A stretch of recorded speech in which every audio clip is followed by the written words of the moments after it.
Hello students, today we'll see last 8 problems of exercise of chapter 1 electric charge and fields. Previously we saw 1 to 16 exercise problems. Today we'll see the last 8. Let us start. In 17th one we are told that careful measurement of the electric field at surface of a black box indicates that the net outward flux through the surface of the box is 8.0 into 10 raised to 3 Newton meter square per coulomb. What is the net charge inside the box? If the net outward flux through the surface of box were 0, could you conclude that there were no charges inside the box? Why or why not? Let us first collect the data.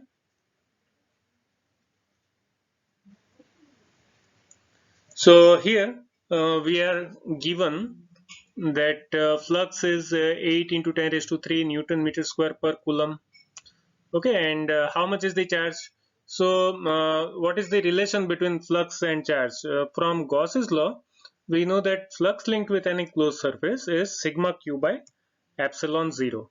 So once you have flux, you can find out sigma q, total charge enclosed by the surface, or else if you have charge given, you can find out flux link.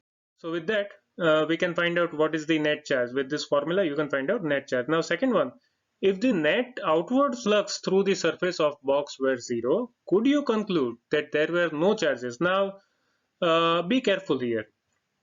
If there is no flux coming out of the box, we are allured to feel that sigma q is 0. Now sigma q is 0 is not wrong statement, but if you are asked does it mean there is no charge, that statement is not very much true. Net charge is 0 and charge is 0, both are carrying different meaning. Net charge is 0 means you are saying that equal amount of positive and negative charges might be there, which is one possibility. So when you are told that flux is 0, there are two possibilities. One is there is no charge inside the closed surface. Second possibility is there are equal amount of positive and negative charges inside the surface. Okay, so in both cases net flux will be 0. So that is the answer for second one.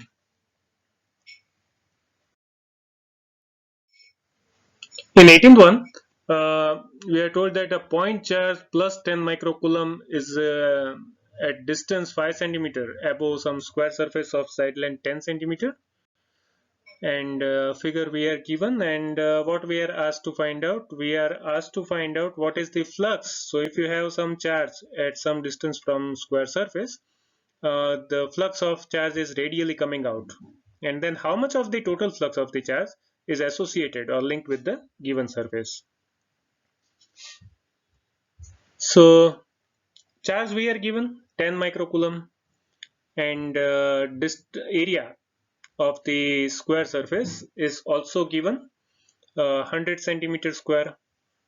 Okay, and you should convert it into meter square, and then 5 centimeter distance is also given. Now we know that total flux, if you are asked how much is the total flux coming out of 10 microcoulomb, now we know that total flux is 10 microcoulomb by epsilon 0. Okay, but the problem here is whichever number of field lines are coming out from this charge, whichever number of field lines you are coming out from this charge, all are not linked with this surface. So how many field lines are passing through this surface? That is the flux linked with the given square surface. Now how do I find out? Total flux, I know how to find out. It is sigma q by epsilon 0, but that is not the problem here. So now to solve this problem, let us imagine a cube. How many sides you have? 6 sides. Okay, and we imagine a cube in such a way that the charge is at center. So now if I'm asked how much is the total flux linked with the cube, I have answer. How much is the total flux? Sigma q by epsilon 0.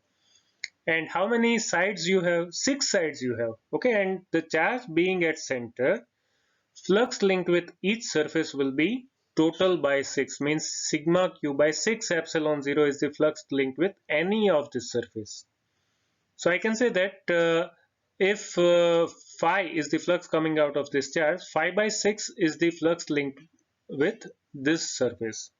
Okay, so what is the answer? First find out total flux coming out of this. Sigma q is 10 microcoulomb. Find out total flux, and then how much is the flux linked with one surface? Sigma q by 6 epsilon 0. Okay.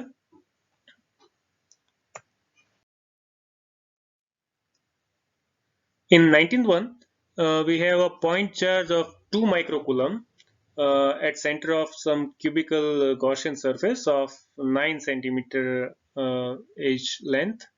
What is the net electric flux through the surface? So Q we are given, area is also given 9 square, that is 81 centimeter square, or 81 into 10 raised to minus 4 meter square. Easy one. Simply find out sigma q by epsilon 0. And what is the equation? Look at it once again. At the center of cube charge is placed, and what is the net flux through the surface? So sigma q by epsilon 0, what it will give you? Total flux linked with all the surfaces. If you are asked to find out flux linked with one surface, what you will have to do? 6 surfaces you have, so divide it by 6. Divide sigma q by epsilon 0 with 6, and you will have flux linked with one surface.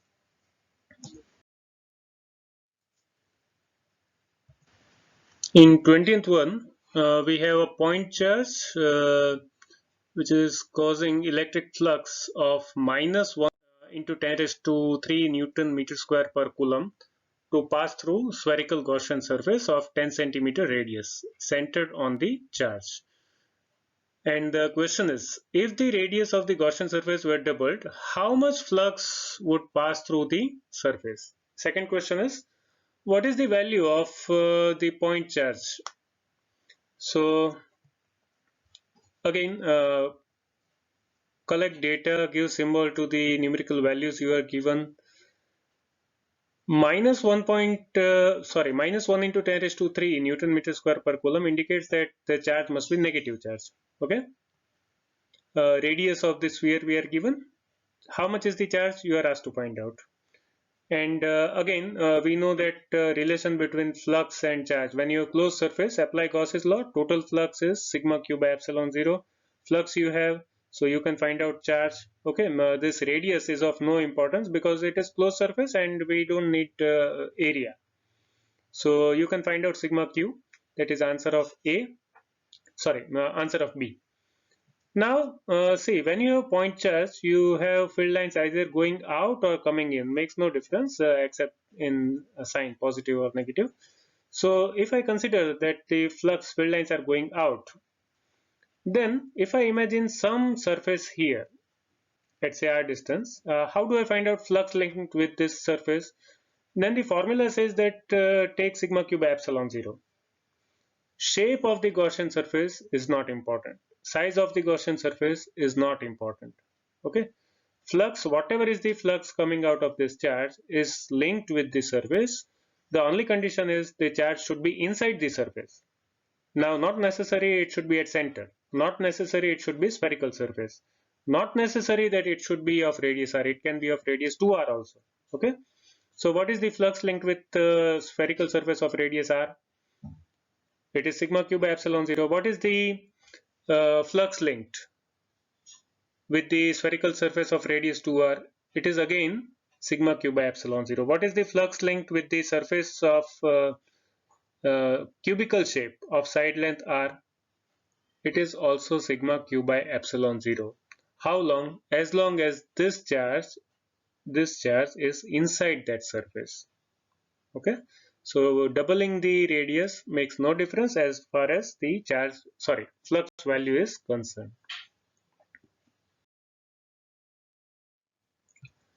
In 21st problem, we have a conducting sphere of radius 10 centimeter, which has some charge on it, and if the electric field at 20 centimeter distance from the center of the sphere is found to be 1.5 into 10 raised to 3 Newton per coulomb, and if it points radially inward, what is the net charge? So how do we find out net charge on the sphere, and what is meaning of this pointing inward? Let us see. So we have a sphere of radius 10 centimeter on which we have some charge placed, and at 20 centimeter distance, the electric field intensity due to charge on this sphere is 1.5 into 10 raised to 3 Newton per Coulomb. How much is the charge? So two possible approaches we can have. First one, we can simply apply kq by r square. Now, can we use kq by r square here because it is spherical charge distribution? Should we use it here? Could we use it here? Now, yes, answer is yes. As the sphere is of radius 10 centimeter and we are talking about electric field at 20 centimeter, which is outside the sphere. And for any spherical charge distribution, when you consider any point outside, the spherical distribution behaves like point charge. So we can take advantage of that fact and we can use this simple formula kq by r square. Okay, 1 by 4 pi epsilon 0 is k. So what is E? 1.5 into 10 raised to 3 Newton per Coulomb. What is distance? 20 centimeter. That is 0.2 meter. Okay, and you can find out Q. One way of doing it. Secondly, you can apply Gauss's law for electric flux, which says that flux linked with any closed surface is closed integration of electric field over surface area, and you can compare it with sigma q by epsilon 0. Electric field at 20 centimeter being constant, you may take it out and then take r to be 20 centimeter, that is 0.2 meter, and you can find out q. Radially inward indicates that field lines, if are going towards this sphere, then we have negative charge on the sphere. So whatever numerical value you get from this any of the two equation, it is only magnitude. Consider the charge to be negative. Okay, charge is not positive because we are told that field lines are radially inward.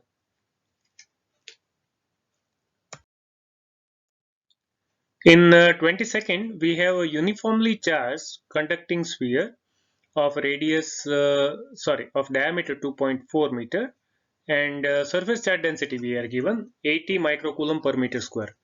Find the charge on the sphere and what is the total electric flux leaving the surface of the sphere.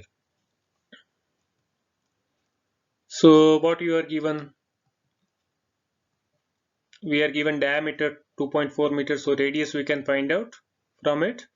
Surface charge density, that is sigma, we are given 80 microcoulomb per meter square, or else you may say 80 into 10 raised to minus 6 coulomb per meter square. First question is find out charge on the sphere, and second question is find out flux. So first one is easy. If you know the definition of surface charge density, it is charge per unit area. So sigma is q by 4 pi r square because we have spherical surface. So 4 pi r square, what is r? 1.2 meter. What is sigma? 80 into 10 raised to minus 6 coulomb per meter square. Okay, find out charge. Once you have charge, what is the total flux leaving the sphere? So we know that total flux is sigma q by epsilon 0. Okay, so substitute q value here, and q by epsilon 0 is the total flux.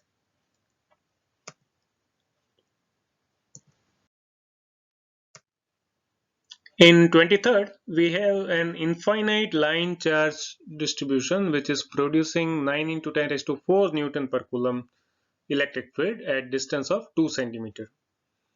Calculate the linear charge density. Easy one? Very easy in fact. So electric field we have, distance is also given, and lambda is to be found out. Line charge density is given symbol lambda, so find out lambda. So you just have to apply the formula. What is the formula for electric field due to infinite line charge distribution? E is equal to lambda by 2 pi epsilon 0 r. We have everything except lambda, so substitute E, r and epsilon 0 and get lambda. Don't forget unit, coulomb per meter. Last one of this chapter and this session as well.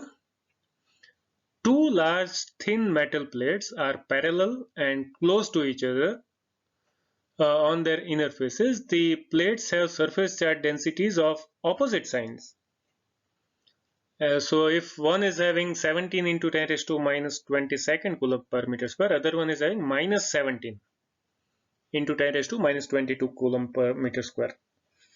So what you are asked, what is E, electric field? In the outer region of the first plate, in the outer region of second plate, and between the two plates. Bit clumsy question it seems. Let us first understand the problem, then see how to arrive at answer. So you have two charge plates, one is having positive charge on it, other one is having negative charge, and we are told that surface charge densities are same, just one is positive, other one is negative. Okay, value is also given. And what you are asked to find out? We know that for positive charges, flux or field lines come out from the surface, whereas for negative charge, field lines go inside. Okay, you are asked to find out electric field in the outer region of first plate, that is here, outer region of second plate, that is here, and between the two plates, that is here. So if I label this plate as 1 and other as 2, I'll label electric field of this plate as E1 and electric field of the negative plate as E2. So if I call this region, uh, extreme left region, as A, how much is the electric field in this region? How much is the electric field in B region? How much is the electric field in last one, C region, extreme right? So for A, we know that electric field due to this positive charge is going left, let it be even, and the field lines of negative charge are going right side. So this is the electric field direction for second plate. So look at the two, E1 and E2 are opposite. So if I want electric field in region A, should I add the two or subtract the two? Subtract the two. Okay, so if you take E1 minus E2, you will have electric field in this region. What is E1? Sigma by epsilon 0, sigma by 2 epsilon 0, sorry, and E2 is also sigma by 2 epsilon 0. So sigma by 2 epsilon 0 minus sigma by 2 epsilon 0, what is the electric field intensity here? 0. Okay, if the charge densities are same. Otherwise, substitute value and get the answer. In the middle region, E1 electric field is going right side and E2 is also right side. So how do I find out resultant electric field? Addition or subtraction? E1, E2 both are in the same direction, so EB is E1 plus E2, that is sigma by 2 epsilon 0 plus sigma by 2 epsilon 0, and hence electric field in middle region is sigma by epsilon 0. That is the electric field we use when we try to find out potential or energy of capacitor. Capacitor is combination of two conductors separated by some distance. So in case of parallel plate capacitor, we have very similar situation, and in that case electric field in middle region is considered to be sigma by epsilon 0 because of this reason. Both electric field due to positive and negative plates are in the same direction. And lastly, in C region again, E1, E2 are in opposite direction, and hence the resultant electric field is again E1 minus E2, and E1, E2, if they are same magnitude wise, EC is 0. So if you consider capacitor, this is actually the condition of capacitor only. This shows that only between two plates of capacitor you have electric field. Outside the capacitor there is no electric field. This don't forget this concept. It will help you in one of the topics of diode also. There also we'll need to understand certain concept based on this electric field between positive and negative charge, and there is no electric field outside the region. Okay, so that is all for now. Take care.